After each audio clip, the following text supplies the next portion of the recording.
Let's draw. First game ended goalless between So here's what happened from the opening whistle. Thomas kicking off there for Cavalier. The 19-year-old plays the ball inside here, and English will drive on goal. And that looked threatening from it left his boot, but it was just wide of the right upright. Here it is. He drives towards goal here, but just a little bit off target. Fancy with a good pass inside here. A bit of a mix-up in the Cavalier defence, but Vishnu Harris, with his sliding effort on his birthday, doesn't get the ball on target. Yeah, the ball inadvertently knocks onto Ming's head and set up the opportunity. Here's English. He'll get the cross inside, and the left-footed effort from Chanel Thomas just wide of the target, but a good build-up there from Cavalier. English doing some good work down the left side, and just with the outside of his right boot, just tearing the ball inside well, but not able to finish.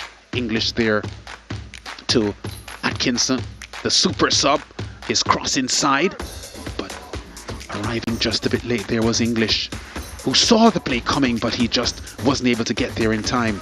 Atkinson with a lot of pace, and he had to play the ball across firmly, and that contributed to the fact that English didn't get to it. But here's the goal here, set up perfectly on the right boot by Dwayne Atkinson, the 19-year-old, and drove the ball at goal, and it just deflected off the shoulder of his teammate Courtney Allen and into the goal past Dennis Taylor, who had no chance there.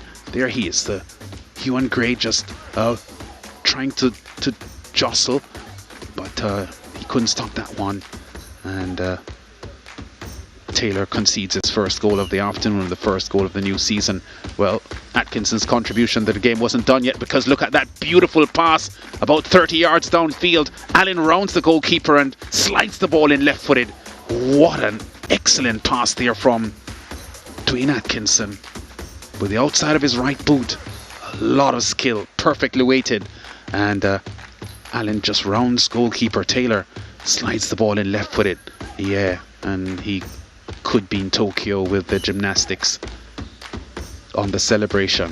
So a fine-tuned victory for Cavalier. It was 0-0 at half-time, but Atkinson and Allen got goals in the second half and ensured that it's Rudolph Speed's team that will go away with the victory here. 5 shots attempted on target by Cavalier, 2 of attempted overall, 2 of them on target, 4 by Humberland, just 1 on target. 32 fouls in the match, 18 of them committed by Cavalier players, but it was Humberland who had 5 yellow cards, and they had a red card as well, because Andrew Vanzi was sent off late in the game by referee Odette Hamilton. 50-50 ball possession, so as far as time on the ball was concerned, Cavalier and Humberland shared an engaging match here. Dwayne Atkinson, man of the match, is with George Davis. Dwayne, you're our man of the match today. Congratulations, first of all. How did it feel out there today? Well, it's a great feeling just coming off the bench with an assist and a goal. Yeah, when you were on the bench, what were you telling yourself in terms of what you were going to do to the game when you got on? Well, I'm telling myself that I'll come out, give my club the victory, and also participate as well the coach and the staff tell us to do.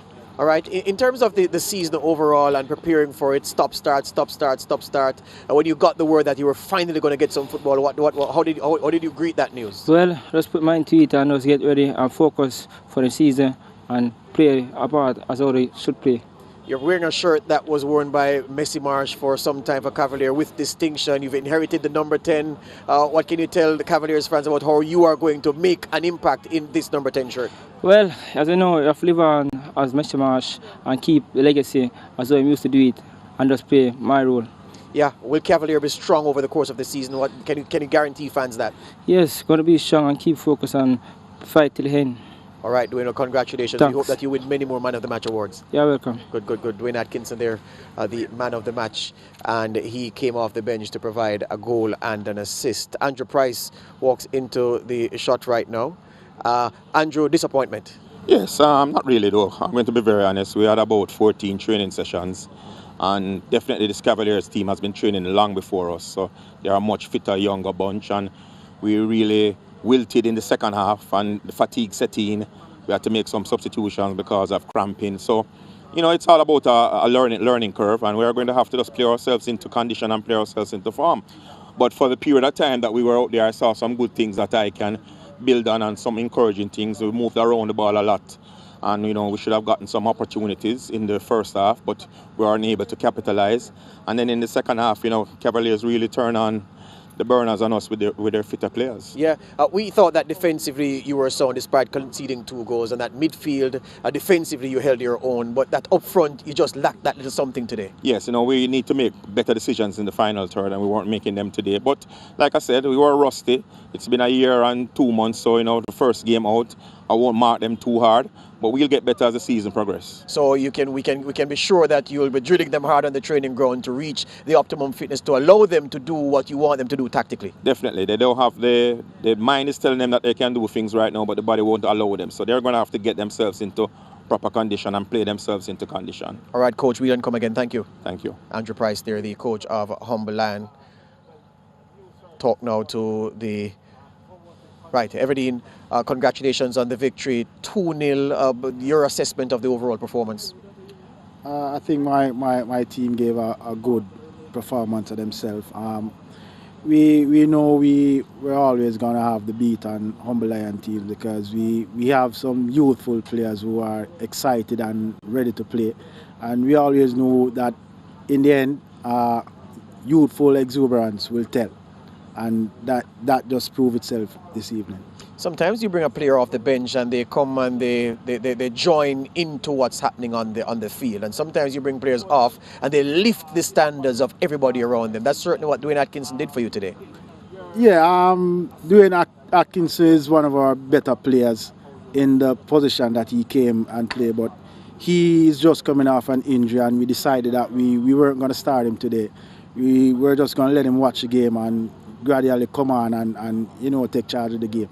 Yeah, the first half was good, but the second half, was it a deliberate strategy to lift the pace on the Humble Lion, given that you felt that you had superior fitness and you have younger players? Yeah, definitely so. In the first half, we came out and we just wanted to possess the ball, see what the Humble Lion have. And, at halftime, we went inside and realized that we are younger than them, fitter than them, so we decided to just come out second half and put the burning on them. Yeah, so should teams watching this game prepare to be run into the ground by a young, fit Cavalier unit? Is that the approach this season? Definitely. And we won't stop run. Thank you very much, everyone. Congratulations again. Thank you. Good. So Cavalier finishing off Humble Lion in the second half, Lance. And it was a case of superior fitness. It was a case of youthful players being used intelligently by the coaching staff. And then, you can have youthful players, Lance, but youthful players have to deliver.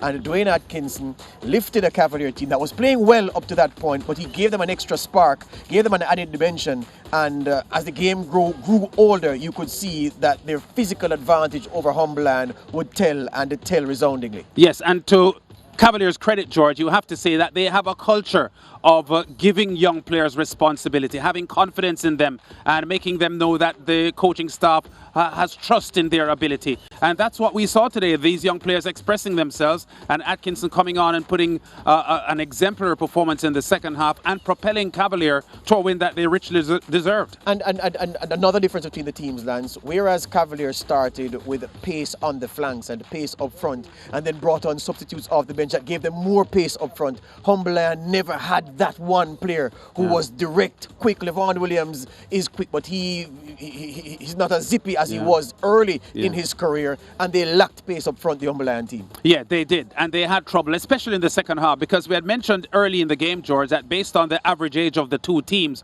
with so many 30-plus players in the Humble Lion setup and the lack of full pre-season preparation, they would have probably found the second half a little bit more taxing than the Cavalier team did. And not only that, but the Cavalier team made so many substitutions in the second half, refreshing their squad, that Humble Lion just couldn't keep pace. Yeah, bringing on one road runner after another. Let me ask you this though, based on balance over the course of the two games, your impression of how the football was played on this artificial surface to open the Jamaica Premier League season? Very happy. Even though there were no goals, George, in the first game between Mount Pleasant and Tivoli Gardens, it was an entertaining fixture, and as I said, it was the first match that we were seeing domestically in 474 days, 14 and a half months. So you were a little bit concerned about what you would see from the players, and I thought they did reasonably well. And the second game had even more energy in it between this Cavalier team and Humberland. Very, very happy with the two matches, and very, very happy that the Jamaica Premier League, powered by Digicel, is back on. So the two teams in the first game, Tivoli Gardens and